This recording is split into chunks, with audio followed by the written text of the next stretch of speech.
खेले खाती अब लहिका सजूटी बाहर ना अइबू त खिड़की भी टूटी। अरे भौजी निकाल रही हो रंग खेले खाती अब लहिका सजूटी बाहर ना अइबू त खिड़की भी टूटी नहीं त खोला त के बादी के पहला। अरे होलिया में अरे बिंटोली के होली नुका मत। अरे होली में रंगाई भौजी हो वाला बच्ची नहीं लंगा लखनऊ वाला। होली में रंगाई भौजी हो वाला बच्ची नहीं लंगा लखनऊ वाला।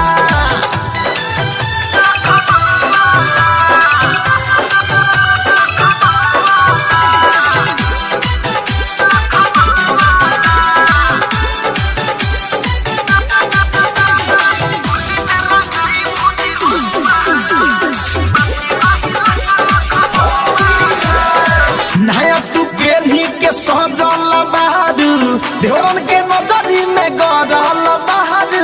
ढोरी में रंग घोरी काहे की हवे होली तोहरा के देखी भौजी लई कोना तई को छोरी।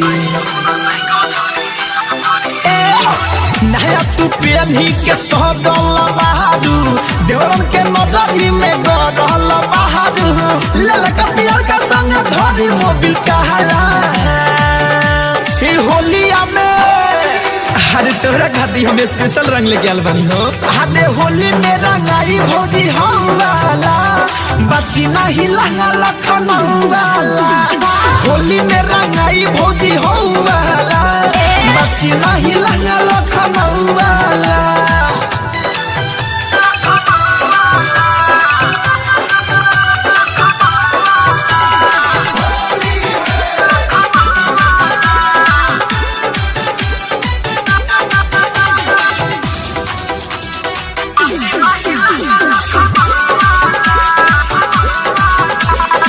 राइटर सतरू धन दीवाना बटे आइल रंगवा तो डाल खातिर बाघुरिया रंगिया गारी के हूँ रंगी पछारी धैले बा सब के हूँ लम्हर पीछा गारी।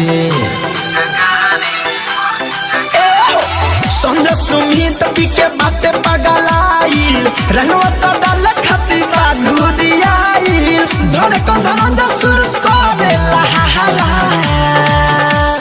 होलिया में अरे काहे भौजी होलिया में बाहर न निकल दू।